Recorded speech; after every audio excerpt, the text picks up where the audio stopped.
Hello! నమస్తే. Welcome to 24/7 news TV. నేను మీ షాన్వి. ఈరోజు మనతో పాటు అడ్వకేట్ సుబ్బు గారున్నారు. ఆయనతో మాట్లాడదాం. Hi sir! నమస్తే. హాయ్ అండి. ఎలా ఉన్నారు సార్? చాలా బాగున్నాయి. యాహ్! సార్ రీసెంట్‌గా మనం ఎక్కువ ఈ బెట్టింగ్ యాప్స్ కోసం ఎవరైతే ప్రమోషన్ చేశారో వాళ్ళ మీద సోషల్ మీడియా గాని సోషల్ మీడియాలో కానియ్యండి, లేదంటే సజ్జనర్ గారు కానియ్యండి రెస్పాండ్ అయ్యారు. కాకపోతే ఇప్పుడు ఐపీఎల్ వస్తుంది కాబట్టి ఐపీఎల్ బెట్టింగ్ కోసం ఏం చెప్తారు మరి? ఖచ్చితంగా ఐపీఎల్‌లో కోట్లల్లో బెట్టింగ్ అనేది జరగడం అనేది వాస్తవం. అవును. సో, ఇప్పుడు ఈ సోషల్ మీడియా ఇన్‌ఫ్లుయెన్సర్స్ తర్వాత చోటా మోటా ఈ సెలబ్రిటీస్ ఏ విధంగా అయితే లోకల్ యాప్స్ తర్వాత అనాథరైజ్డ్ యాప్స్ ఆథరైజ్డే కాదు అన్నీ అనాథరైజ్డే యాప్‌ని ఏ విధంగా అయితే ప్రమోట్ చేసి దాని నుంచి సమాజంలో చాలా వరకు ఆర్థిక లూటీ జరగటానికి కారణమయ్యారు. ప్రత్యేకించి ఈ ఐపీఎల్‌లో దీంట్లో కొంతమంది ఇప్పుడు జరుగుతున్న ఈ బెట్టింగ్ యాప్స్‌లో నాకు తెలిసి బాధితులు ఒక 10% ఉంటే, ఇప్పుడు రాబోయే ఈ ఐపీఎల్‌లో దాదాపుగా 80%, 75% బాధితులు ఉండబోతున్నారు. సో, దయచేసి ఈ బెట్టింగ్ యాప్స్ నుంచి నేను చెప్పేదేంటంటే ఐపీఎల్‌లో ఆటని ఆటగానే చూడండి. దయచేసి మీరు ఆర్థికంగా కృంగిపోవద్దు. ఎటువంటి బెట్టింగ్ యాప్స్‌లోని మీరు పాల్గొనొద్దు. ఇప్పుడు చూసినట్లయితే మనం ఎంతైనా చెప్పనివ్వండి. అవగాహన రాహిత్యం వల్లే ఈరోజు బెట్టింగ్ యాప్స్ అనేవి ఇలా రకరకాల ఆటలు జరిగేటప్పుడు బెట్టింగ్స్ జరగటం అనేది జరుగుతుంటది. సో, దయచేసి మీరెవరు గూడా బెట్టింగ్ చేయొద్దు. అలా చేయడం వల్ల మీరు మీ ఉనికి మీరు ఆర్థికంగా లూటీ అవుతారు. అంటే మానసికంగా, శారీరకంగా కూడా చాలా వరకు కుంగుబాటుకు లోనవుతుంది. కోట్లల్లో బెట్టింగ్ జరగబోతుంది. సో, దయచేసి గవర్నమెంట్ ఈ జరగబోయే ఈ కోట్లల్లో బెట్టింగ్ మన రాష్ట్రాల వరకైనా సరే, తెలుగు 2 రాష్ట్రాల వరకైనా సరే ఉన్న ప్రభుత్వాలు కఠిన చర్యలు తీసుకొని ఎటువంటి బెట్టింగ్‌లు జరగకోకుండా అంటే పర్సన్ టు పర్సన్ జరిగే బెట్టింగ్‌ని ఎవరు ఆపలేరనుకోండి.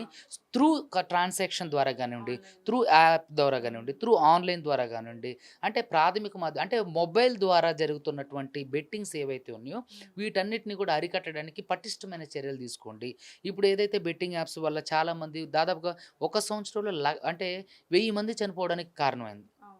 సో, కాబట్టి దయచేసి అలా మీరు మీ జీవితాలు పాడు చేసుకోవద్దు. మా ఊరు ఏదైతే ఖమ్మం డిస్ట్రిక్ట్ సిద్దారం ఉందో, సత్తుపల్లి మండలం, అందులో ఈ ఐపీఎల్ బెట్టింగ్ పోయిన సంవత్సరం కాకుండా పోయిన సంవత్సరం ఐపీఎల్ బెట్టింగ్ అది ఒక అతను దాదాపుగా ఎన్ని లక్షలు కొడితే వాళ్ళమ్మ పురుగుల మందు తాగి చనిపోయారు. నిజంగా వాళ్ళ వ ఆహ్, వ మా ఫ్రెండ్ వాళ్ళ అన్నయ్య అతను. నాకు అంటే నాతో పాటు చిన్నప్పటి నుంచి చదువుకున్న ఫ్రెండ్ వాళ్ళ అన్నయ్య. ఆయన అలా బెట్టింగ్ చేసి లక్షల్లో పోగొట్టడం వల్ల వాళ్ళ అమ్మ మందు తాగి చనిపోయారు.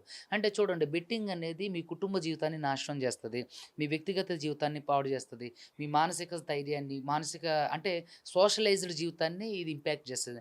సో, దయచేసి బెట్టింగ్ రాబోయే ఈ ఐపీఎల్‌లో కోట్లల్లో బెట్టింగ్‌ని దయచేసి ఆపడానికి సోషల్ ఇన్‌ఫ్లుయెన్సర్స్ గానివ్వండి, సెలబ్రిటీలు గానివ్వండి, మీ వంతుగా మీరు కూడా అవగాహన కల్పిస్తే అవగాహన రాహిత్యం వల్లే ఇలాంటివన్నీ అనర్థాలు జరగడం కారణమవుతుంది కాబట్టి ఈ ఐపీఎల్ గానివ్వండి, బెట్టింగ్ యాప్స్ గానివ్వండి, లోన్ యాప్స్ గాని దయచేసి say no to use betting apps or bettings. Yes sir. Hmm. Right. ఇప్పుడు మనం ఐపీఎల్ కోసం మాట్లాడుతున్నాం కాబట్టి గతంలో ఏంటి అంటే ఐపీఎల్‌లో వాళ్ళు ఆడే మన క్రికెటర్స్ ఎవరైతే ఆడుతుంటారో హ్మ్. వాళ్ళేసుకున్న జెర్సీల మీద కూడా కొన్నిసార్లు మనం చూస్తుంటాం ఇట్లా అవును. బెట్టింగ్ కోసం. Betting apps.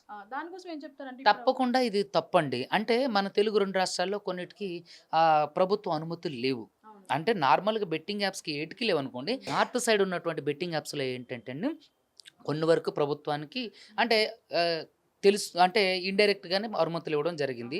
సో, వాటి మీద ప్రత్యేకమైన చట్టాలు లేకపోవడం వల్ల వాళ్ళు బెట్టింగ్ యాప్స్‌ని ప్రమోట్ చేయడం జరిగింది. సో, దయచేసి ఇక నుంచి సినిమా సెలబ్రిటీలు గానివ్వండి, క్రికెట్ సెలబ్రిటీలు గానివ్వండి, ఎవరైనా సరే మీ ద్వారా ఇన్‌ఫ్లుయెన్స్ అవుతున్నారు జనం అంటే, మీరు దయచేసి సమాజానికి వ్యతిరేకమైనటువంటి ఈ బెట్టింగ్ యాప్స్ ఏవైతే ఉన్నాయో వాటికి ప్రమోట్ చేయొద్దు. వాటిని ఇంకా జనాల్లోకి తీసుకెళ్ళకోకుండా ఉండడం వల్ల మీకే మంచిది. సో, ఈ జెర్సీల మీద ఏదైతే బెట్టింగ్ యాప్స్ ఉన్నాయో, సో, అది ఖచ్చితంగా తప్పేనండి. సో, అలాంటివి చేయడం వల్ల మిమ్మల్ని చూసి దేశమే ఇన్‌స్పైర్ అవుతది. ఇప్పుడు తెలుగులో ఉన్న కొంతమంది సెలబ్రిటీలు చూస్తే తెలుగులో వాళ్ళు ఇన్‌ఫ్లుయెన్స్ అవుతారు. అదే మీరు చేస్తే దేశం మొత్తం ఇన్‌ఫ్లుయెన్స్ అవుతది.